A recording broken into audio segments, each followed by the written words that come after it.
Amém, igreja? Quem encontrou capítulo 12 do Evangelho de João, o versículo de número 37. E embora tivesse feito, versículo 37 do Evangelho segundo João, no capítulo de número 12. E embora tivesse feito tantos sinais, tantos milagres na presença do povo, da multidão, não creram nele. Para se cumprir a palavra do profeta Isaías, que diz: Senhor, quem creu em nossa pregação? E a quem foi revelado o braço do Senhor? Por isso não podiam crer, porque Isaías disse ainda: cegou-se-lhe os olhos e endureceu-se-lhes o coração, para que não vejam com os olhos, nem entendam com o coração, e se convertam, e sejam por mim curados. Isto disse Isaías, porque viu a glória dele, e falou a seu respeito. Contudo, muitos dentre as próprias autoridades creram nele, mas por causa dos fariseus, não o confessavam, para não serem expulsos da sinagoga, porque amaram mais a glória dos homens do que a glória de Deus.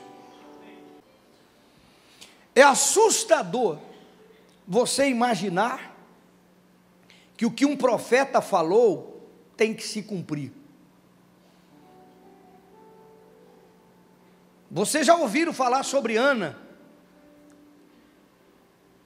Quando o sacerdote pensou que ela estava bêbada, e Eli disse: mulher, tu entra na casa do Senhor bêbada. E ela estava orando sem sair som, só mexia a boca. Ela disse: eu não estou bêbada, estou amargurada, estou pedindo a Deus aqui um milagre. Ela levou uma oferta, pediu um milagre. E só no dia que aquele profeta, o Eli, mesmo ruinzinho como era, botou a mão sobre ela e disse: o Senhor conceda o desejo do teu coração. Um ano depois ela estava com um filho no colo. Você precisa entender o poder do profeta, da autoridade. As pessoas brincam com a autoridade. Você precisa entender a importância de uma palavra liberada sobre a sua vida, de uma palavra liberada sobre o seu coração. Eu não canso de falar do pastor Edésio, quando começou conosco de fé, e Deus tomou ele numa ceia, lá na porta. Ele caiu na unção, o Espírito Santo falou para ele: vai lá pegar uma oferta. Ele não tinha dinheiro. O Jefferson falou: Deus pede coisas que a gente não pode fazer às vezes. Pega uma oferta e entrega para o meu servo. E ele pegou a prestação do carro. Irmão, foi Deus que mandou, ninguém está induzindo ninguém a nada aqui. Agora, quando Deus manda, meu irmão, deu um jeito, ele deu um jeito, ele só tinha a prestação do carro. Ele pegou a prestação do carro, foi no meu escritório, bateu no meu escritório, entrou no escritório, disse: Deus me mandou entregar uma oferta para o Senhor, porque Ele vai mudar a história da minha vida. E eu fiquei constrangido, preocupado. Deus mandou, Deus, então eu vou receber e vou orar. E eu orei. E um ano depois, ele, que o médico disse: você não pode ter filho, você é estéril. O filho chegou um ano depois. A vida material foi quebrada, esterilidade. E a vida espiritual hoje não precisa falar o que Deus tem usado o pastor Edésio no nosso meio. Uma palavra de um profeta. A Bíblia diz: porque o profeta Isaías falou, o povo ouviu e não creu. O povo ouviu e não entendeu. Porque havia, e eu não vou entrar em mérito aqui, a necessidade desse povo rejeitar, para que o Evangelho chegasse a nós que somos gentios. Eles tiveram que esperar um pouco, e Deus teve que tratá-los com dificuldades, para que o Evangelho chegasse até nós. Tamanho o amor de Deus pela sua vida. Ele deu um tempo nos filhos, para tratar com os estranhos, e torná-los filhos pela adoção, que é o que a Bíblia diz que somos, filhos pela adoção. Alguém está aí, irmão? A palavra de um homem que é chamado por Deus, tem um peso enorme. Não brinque com isso. Não brinque com isso. Irmãos, eu sofri todo tipo de perseguição e luta, nesses 20 e poucos anos que estou como pastor, aqui nesta cidade e neste bairro, no caso no bairro do Glória. Mas em todas as vezes que eu sofri perseguição e luta, eu nunca amaldiçoei. Eu tenho alegria e orgulho de falar isso, porque você vê pastor dando paulada em todo mundo o tempo todo. Eu orava, eu chorava, eu só dizia: Senhor, trata, é contigo. Porque eu não me atrevo a abrir a minha boca para falar alguma coisa séria, porque eu sei que Deus vai honrar a minha palavra, e eu não quero ser culpado de nada, porque hoje o indivíduo pode estar todo torto, mas amanhã ele pode se arrepender e mudar de vida, como nós nos arrependemos e mudamos de vida. Quem está aí? Eu já tive a experiência de lidar com certos comércios na cidade, e a pessoa ser mal educada, afrontosa, desrespeitosa, e eu fui chorar a Deus, e disse: Senhor, trata com essa pessoa. E aquilo que era um grande comércio, faliu, irmão. Se eu der nome, você vai saber quem é. O profeta disse: eles vão ouvir e não vão crer. Isaías falou: eles vão ouvir e não vão entender. Os olhos vão ver e eles não vão entender. Que coisa séria, meu irmão, que coisa séria. O fenômeno, o sobrenatural das coisas de Deus. Você está diante de uma situação em que as pessoas viram os milagres. Vê de novo, acompanha comigo o raciocínio.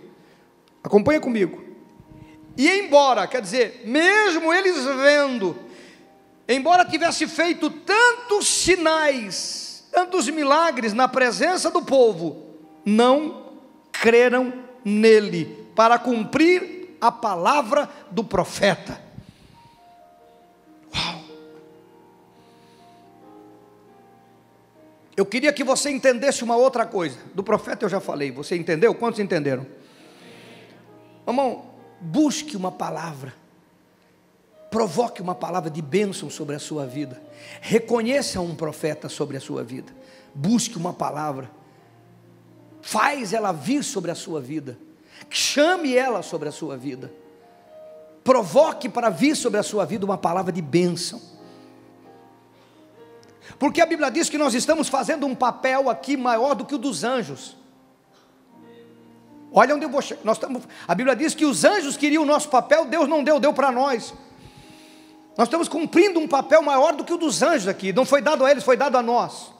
E se Jacó se agarrou aos pés do anjo e brigou com o anjo e disse: eu não te deixarei enquanto tu não me abençoar. E o anjo o abençoou, e a bênção veio sobre a vida dele. A coisa é séria. Arranque uma bênção do profeta sobre a sua vida e veja acontecer, porque acontece. Mas eu quero que você entenda outra coisa aqui. O Espírito Santo está falando comigo outra coisa aqui. Porque, irmão, aqui é uma palavra de derrota. Aqui não é uma palavra de bênção, é uma palavra de proibição, de impedimento, de esterilidade. Você está me entendendo? Ele disse: olha, o povo vai ver e não vai crer, o povo vai ouvir e não vai entender. E eles ouviram o próprio Deus, Jesus falando, e eles não viram, não entenderam, eles não creram, irmão. Como é que pode? Você está perto de Deus, você está vendo Deus, você está vendo o sobrenatural de Deus, você está vendo os milagres de Deus e não entender e não crer. Eu não sei se isso te assusta, mas me assusta. Você pode estar no meio da multidão, vendo, ouvindo e não crendo, e não tendo efeito sobre a sua vida. Alguém está aí, não? Às vezes as pessoas ofendem, machucam, agridem o profeta. Eu não estou falando de mim aqui não, mas tem muito aí que joga pedra rápido, abre a boca rápido. Você sabe de pastores chamados, revoltados: não, se sair daqui está debaixo de maldição. Quantos já ouviram esse tipo de coisa? Quantos já ouviram isso, irmão? Tem medo de falar não. Não estou falando daqui, eu estou falando de fora, porque você nunca vai ouvir isso da minha boca. Irmão, nesses 3 anos que estamos aqui, já passou uns 500 aqui. Nunca vai ouvir da minha boca: irmão, se sair daqui está debaixo de maldição. Meu irmão, se não gosta de mim, não gosta de mim, vou fazer o quê? Vou te obrigar a gostar de mim? Se você não entendeu o meu chamado, não entendeu o que eu estou fazendo aqui, não entendeu o que Deus está fazendo conosco, eu não posso te obrigar. Agora, maldição não, irmão. Agora você já ouviu o pastor dizer, se sair daqui, está debaixo de maldição, Deus vai pesar a mão, Deus isso, Deus aquilo. Quem sou eu para dizer para Deus o que Ele deve fazer? A partir de mim, só bênção. Aliás, se você estava com medo de sair, agora está liberado. Pode ficar tranquilo, não precisa mais se apavorar, você está liberado. Tá bom? Liberei você, digo, pode, não sai agora para não chamar atenção. Acabou a reunião, eu disse, glória a Deus, Deus falou comigo. Agora aprenda uma coisa. Milagre não faz ninguém crer. Eles viram os sinais e não creram em Jesus. Milagre não faz ninguém crer. Às vezes você está orando para Deus curar alguém, transformar a situação financeira, pensando que isso vai levá-lo a se converter. Ora para Deus converter ele primeiro, que depois as coisas acontecem. Vou falar de novo, você não entendeu? Se passa uma noite toda em jejum, faz oração, clamando a Deus, rosto no chão, rosto no pó, oh, aleluia, Deus cura fulano, porque acredita que se ele for curado, ele vai se converter. Se ela for curada, ela vai se converter. Se ela conseguir um emprego, ela vai se converter. Se ela conseguir uma bênção no trabalho, se a empresa for bem, sair da falência, vai se converter. Se Deus fizer isso, se Deus fizer aquilo. Milagre não converte ninguém. Aliás, tem muita gente frequentando igrejas que são gratos a Deus, mas não são convertidos. Apenas gratos. Quando você diz, irmão, precisamos de você. Não, eu não posso, eu não quero, eu vou embora. E vai embora. Quem está aí? Então o tempo que você gasta pedindo a Deus cura, milagre, gaste pedindo a Deus conversão e salvação para a vida daquela pessoa. Porque quando ela for salva, Deus vai curar. Quando ela for salva, Deus vai transformar, vai abençoar. As bênçãos vêm com Ele. Quando ele aceitar o dono da bênção, o autor da bênção, a bênção vem junto, meu irmão. Ah, você não está entendendo, acho que não está entendendo. Gasta jejum, gasta oração para acontecer um milagre. Gasta jejum, gasta oração para acontecer uma conversão genuína na vida da pessoa. Uma conversão verdadeira, de verdade, que ela seja impactada, que caia as máscaras, que caia as escamas, que caia a cegueira, que haja um entendimento no coração, que haja uma libertação da ignorância, que haja uma libertação do ocultismo, que haja uma libertação de um cristianismo mistificado pela idolatria, que haja a libertação de tantas coisas. E quando essas coisas acontecerem, quando Deus do impossível entrar na vida dele, quando o Espírito Santo entrar no seu coração, quando ele entender o Evangelho da graça, toda a bênção virá sobre a vida dele, a cura, a libertação, a provisão. Deus fará o milagre acontecer rapidamente. E é melhor ainda, porque ele vai pedir, Deus vai fazer. Ele já vai experimentar a resposta de oração. Porque se há alguém que Deus atende, é crente novo, mas é incrível. O crente velho ora, ora, esfrega um pé no outro, reclama, fala tudo, me dá um emprego, demora para chegar esse emprego. O crente novo disse, eu não sei como orar, mas eu preciso de um trabalho. Ligo para a casa dele, fulano que mora aí, eu tenho uma vaga para você. Que coisa extraordinária, eu já vi isso muitas vezes. Não sabe nem orar o cara, mas só no falar, Deus não, eu vou atender, porque é novinho. Quantos já viram isso? O crente novinho é coisa maravilhosa orando. Milagre não converte.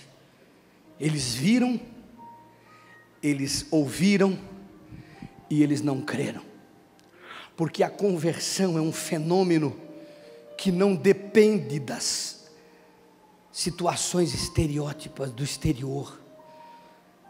A conversão é um fenômeno que não depende de cura, não depende de libertação, não depende de abençoar um trabalho, não depende de ter um emprego, não depende dessas coisas. Irmãos, eu não estou aqui impedindo desencorajando você de orar por quem quer que seja, pela cura, pelo milagre, pelo emprego, pelo trabalho, pelos negócios. Não estou falando, não me entenda o que eu estou falando.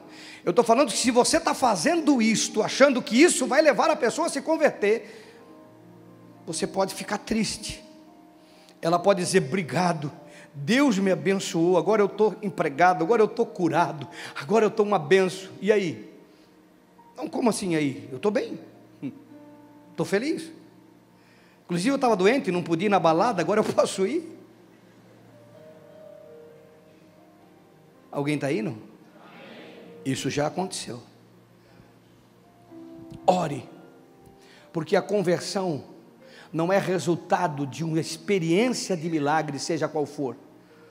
A conversão é resultado de uma escama caindo dos olhos, de uma escama do Deus desse século que cega o entendimento.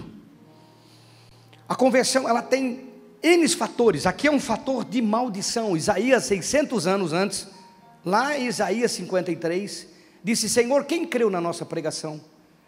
A quem se manifestou o braço forte do Senhor? Ele viu o poder de Deus em Isaías capítulo 6, ele viu a glória do Todo-Poderoso, ele foi restaurado com aquela brasa do altar que tocou a sua boca e disse: você está perdoado, o seu pecado está perdoado. E Deus disse: quem que eu vou enviar? Ele disse: pode me enviar, estou preparado. Ele começou então a falar do que ele viu, do que ele experimentou, e ele mesmo profetizou. Então a não conversão dessas pessoas que viram milagres, que viram sinais, que viram transformações, a não conversão estava vinculada a uma palavra que foi liberada pelo profeta, por propósito de Deus, que eu não vou entrar em mérito, nem o tempo não dá, e não é o nosso foco. Mas às vezes a não conversão do teu familiar, a não conversão do teu cônjuge, a não conversão do teu filho, do teu pai, da tua mãe, enfim, a não conversão dos teus parentes, dos teus amigos, ela está vinculada não ao fato que ele não queira se converter. Não é que ele não quer, é que existe um bloqueio espiritual sobre a vida dele. O povo viu o milagre, o povo viu o próprio Jesus, e o povo não creu, porque Isaías disse: esse povo viu, mas não entendeu, viu, mas não creu, porque a palavra do profeta disse: eles vão ouvir e vão ver e não vão crer. Existia uma maldição ali, um bloqueio, algo espiritual se movendo. Quem está aí, irmão? Às vezes você quer que alguém se converta, dos seus amigos, familiares, conhecidos, e volto a afirmar, você corre atrás dos milagres, achando que isso vai impressioná-lo, e ele vai se converter, mas a conversão é algo sobrenatural, que não depende de milagre, não depende de cura, não depende de provisão, não depende de prosperidade, não depende de nenhum benefício que Jesus nos dá, independe dessas coisas. Alguém está aí? Independe. Quando você se prostra e começa a chorar e orar para que Deus salve a vida de alguém, você entra num campo de batalha, e nesse campo de batalha, você está lutando com demônios, e vencendo, porque você já é vencedor. Eu vos dou poder para pisar serpente e escorpião, e toda a força do inimigo, e nada vos fará dano. Não tenha medo de lutar, porque você já é campeão. Não acredite nesses crentes que o diabo se levantou para cair.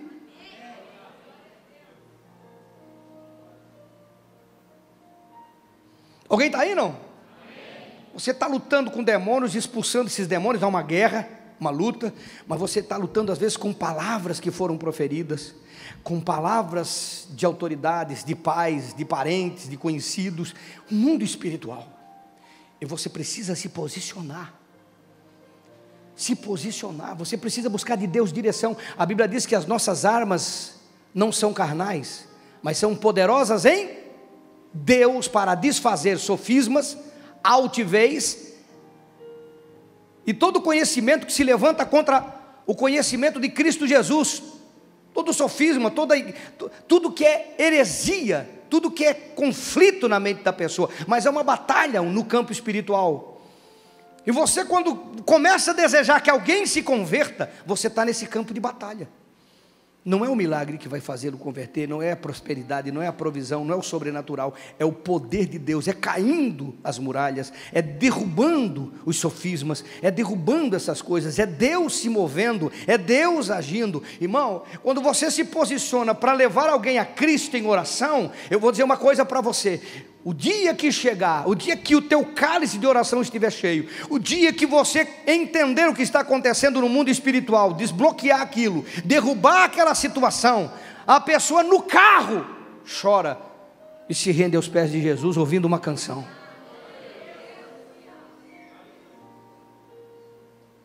Em casa, sentado tomando café, sentado na mesa almoçando, assistindo televisão ou jornal. De tantas maneiras que Deus vai agir, que você vai ficar assustado de ver o que Deus faz quando alguém se posiciona para orar para a salvação de outra pessoa. Porque tem muitas pessoas que não é que elas não querem crer, é que elas não podem.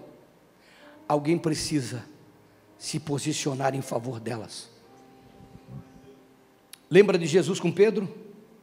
Jesus disse para Pedro: Satanás pediu vocês, ele peneirou vocês, e tu ia para o ralo, mas eu roguei por ti. Eu roguei por ti. Alguém tem que se posicionar. Alguém precisa se posicionar. Alguém precisa. Irmãos, às vezes você convida a pessoa: vamos lá na quinta dos milagres, tem acontecido muitos milagres. Vamos lá na segunda dos milagres, vamos lá no domingo. Quem sabe você está me ouvindo aqui, é convidado de alguém, na expectativa de que no milagre, nisso, naquilo. A conversão, ela independe dos fenômenos. É algo que independe de qualquer milagre, de qualquer fenômeno de cura, de graça, de favor ou de provisão que Deus faça. É algo sobrenatural que acontece na vida da pessoa. Aqui já aconteceu, eu não vou falar aqui para não constranger ninguém, mas quando eu fui pastor em Barra Velha, a igreja pequenininha, eu e a pastora levantava toda madrugada para orar. E chorávamos e orávamos, convocava a igreja para nós orar das 5 até as 6, 7 da manhã. E nós orávamos e orávamos, dizendo: Deus, salva pessoas, salva pessoas, salva pessoas, transforma pessoas, salva pessoas, transforma pessoas. Nós colocava pessoas, a cidade na presença de Deus. Eu me lembro o testemunho de um comissário de polícia, que estava passando na frente da igreja. Na época a gente era igreja de programa, mentalidade de programa. Deus age segundo o nosso conhecimento. Ele estava passando ali na frente, e ele disse, contando o testemunho dele depois, que ele estava passando, de repente ele fez assim, e entrou dentro da igreja e sentou. Ele não estava vindo na igreja, ele estava passando, e o cara estava passando, de repente ele entrou, quando viu estava lá dentro, e aceitou, e se reconciliou com Jesus, que era um desviado de anos, e ficou nosso amigo e participante da comunidade. Quem pegou aquele cara pela orelha para botar lá dentro aí? Não teve cura, não teve milagre, não teve provisão, teve Deus. Deus. Oração e Deus operando, oração e Deus operando. Eu tenho certeza que Deus está falando com pessoas que queriam uma resposta de salvação na sua família. Eu tenho certeza que Deus está falando com pessoas que queriam uma resposta de salvação na sua casa, para os seus pais, para os seus amigos. Deus está te dizendo isso. Não se preocupe com milagre, não se preocupe com cura. Ela não precisa disso para salvar a pessoa. Ele alcança a pessoa onde ela estiver. Aonde ela estiver, Deus alcança ela. Ela vai chorar e vai pedir: eu quero Jesus na minha vida. Porque eles viram milagre, eles creram, eles ouviram mensagens e não creram. Milagre não faz ninguém crer. Irmãos, nós estamos falando de alguém que viu Jesus visivelmente, ouviu Jesus audivelmente com a carne e não creram. Isso quer dizer que se Jesus entrasse aqui hoje, com uma figura da nossa da nossa cultura, não viria com aquela roupa. Se ele viesse da nossa cultura, como é que ele entraria? Seria um cara careca, uma barba branca, entraria aqui, mais ou menos, uma coisa, pessoa bem distinta. Ele iria falar, muitos não iriam crer, mesmo vendo ele. Mas Jesus é parecido com o pastor? Não é Jesus não, porque Jesus era comum na sua aparência.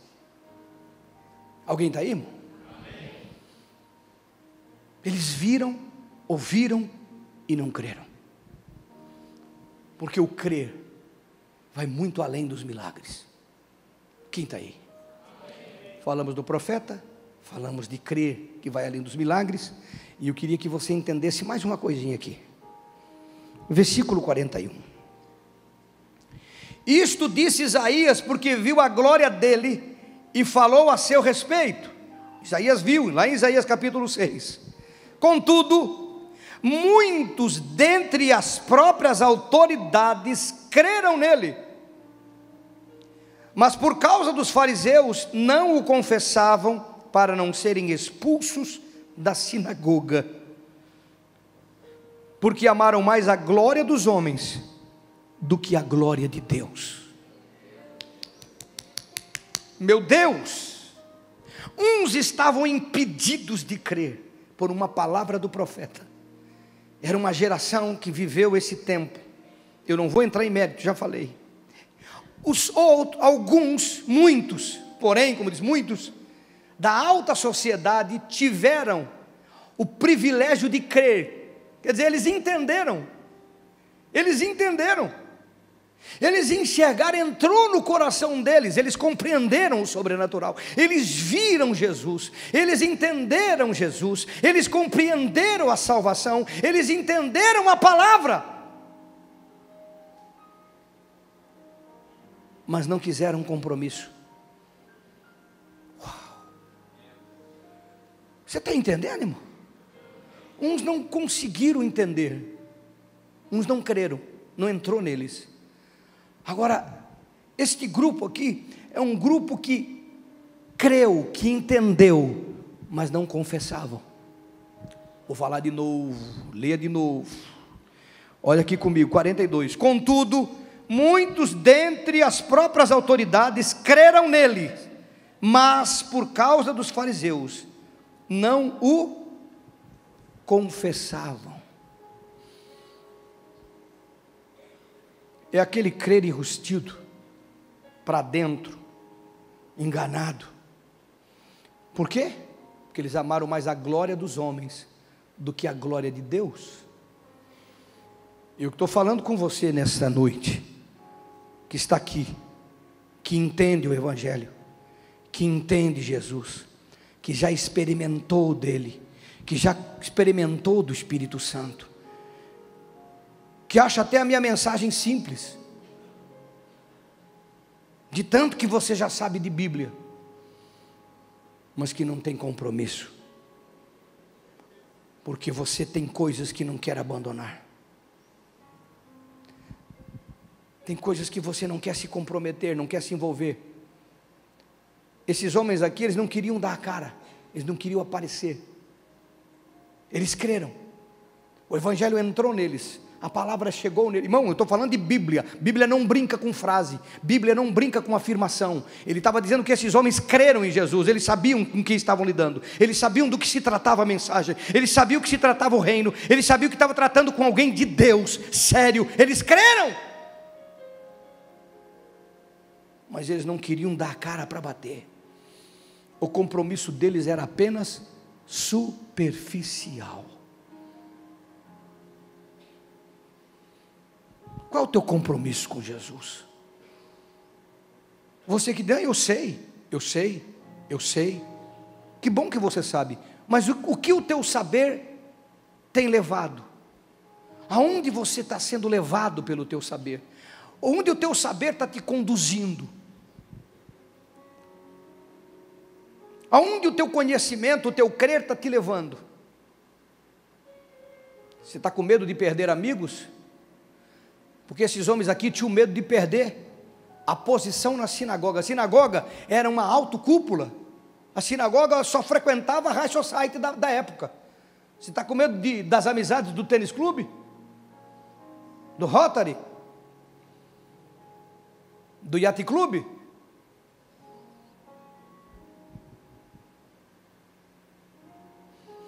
Do Jockey Club? Do que você tem medo? O que você está pesando em relação àquilo que você já entendeu? Aquilo que você já viu, já experimentou? Quem está aí, irmão? Você consegue entender o contraste? Uns não conseguiram crer, e outros tiveram o privilégio de entender e de crer, e não levaram, não aproveitaram, não valorizaram a mente clara, o espírito claro para entender as coisas de Deus. Simplesmente pesaram o tempo dessa existência, e foi mais valioso para eles o ciclo, a amizade, para que ninguém fale, para que ninguém critique, para que ninguém murmure. Não, eu não vou botar adesivo no meu carro. O que vão pensar, que eu sou da comunidade? Não falo de coisas de Deus com ninguém no meu trabalho, na minha faculdade, na minha empresa. O que eles vão pensar? Mas eu venho no domingo, é legal. Eu sei que é verdade. Eu sei que está certo. Eu sei que essa mensagem é a mensagem de Deus. Eu sei que Deus opera. Eu sei, sabe mesmo. Eles creram, mas não se comprometeram, porque de alguma maneira eles ficaram com medo de perder a amizade e a posição que tinham. De alguma maneira ficar com medo da crítica, da murmuração, das pessoas falarem.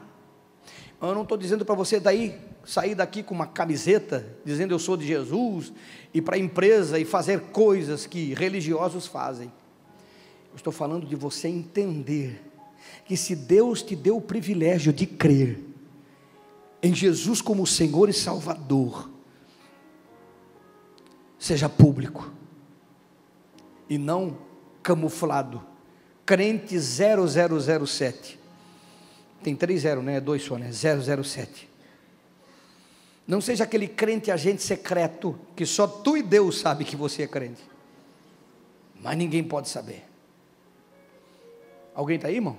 Amém. Alguém está aí, não? Amém. Eles creram, mas não o confessavam, porque eles amaram mais o presente, a glória dos homens. A glória dos homens. Até quando? Você está tendo o privilégio de entender o que eu estou pregando, até quando? Deus não tira nada e não pesa a mão, mas até quando? O teu prejuízo vai ser eterno. O pouco que você ganha nessa existência, não dá para comparar com a eternidade, ou dá? 40 anos? 50 anos? 30 anos? E a eternidade, quantos anos? Pensa, reflita.